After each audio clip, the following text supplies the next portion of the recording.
Well, hello everyone. Welcome back to another episode of MadBatterBaking. Like, how many years is it since I posted my last video? Anyways, today we're going to be making mini cheesecakes, which I have never made before, but we're going to make them today anyways, just to see how they turn out. I'm going to link the website, the blog where I found the recipe down below. Shout out to whoever made it, because pretty great recipe, I think. But yeah. So, welcome back. Welcome to the first video. And look, we had one left. Anyways, to start off, we're going to need some graham crackers, but I don't have any graham cracker crumbs, so I'm going to make the crumbs. Rolling pins actually work really well for that, but not that kind of rolling pin. Let's get the big wooden rolling pin. Hold up, I needed to go find that. There we go. Alrighty, there we have the nice big rolling pin. Make sure you have 1 cup of the graham cracker crumbs at the end of it.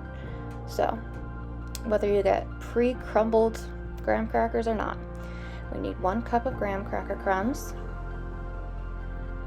3 tablespoons of melted butter, make sure it's melted, and 2 tablespoons of sugar. So, there's the 2nd tablespoon. Anyways, once you get that, mix it up. Sorry that the videos aren't very great. I'm not good at videoing things, but it's okay, right? This is all just one big experiment. It's always one big experiment. Anyways, now that you've got your graham cracker crust, let's put they say 1 tablespoon in each tin, but see, I used the smaller ones, so I used like half a tablespoon and hoped for the best. So if you use the 12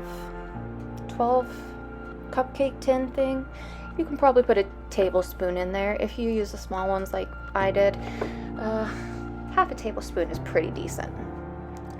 Anyways, keep on going. Let's go. Half a tablespoon in each one. And then what you're gonna want to do is smush them down.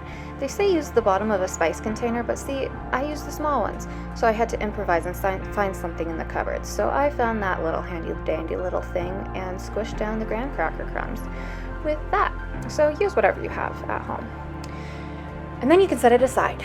And see, now we get the cream cheese filling. And what I like to do is mix around the cream cheese a little bit before I add anything else, because, you know, makes it a little bit more room temperature, because you really want room temperature stuff. Otherwise, you're going to get a chunky filling, and nobody likes a chunky filling. Anyways, now you're going to add 2 eggs. And make sure these are room temperature too, or else you're going to get a chunky filling, like I said, because the eggs, if they're cold, they're going to make the cream cheese cold, and then everything's chunky and nothing's fine, unless it is fine.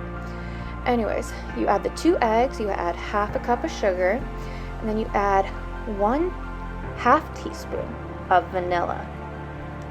And then you're going to mix it around, mix. I mixed it a lot because I did not think ahead and make things, room temperature, so I didn't want it to get really chunky, so I kind of just, mixed it around a lot and hoped for the best. So you do whatever you want, and there we go. Then you're going to want to preheat the oven to 350 degrees. There we go. And put the filling on top of the crust. So I tried to put one size on there. I think it was half a tablespoon, but that didn't work very well. So I just put a full tablespoon on top of the crust. There we go, see? And then you're just gonna go across the entire thing. You know, everybody gets a little filling, but don't make a mess, because see, I'm really good at making messes back there. Obviously, that's what I'm best at. Don't make a mess like me. Let's see. Got a nice little filling in there. Oh yeah. Let's go. So nice, so fun. What fun, everyone. Okay, see? And then apparently you want to shake it down a little bit to get rid of the air bubbles, and hopefully that'll help with like the sinking issue. Hopefully it won't sink when I take it out of the oven. Then you're going to want to clean up your messes because don't make a mess, guys.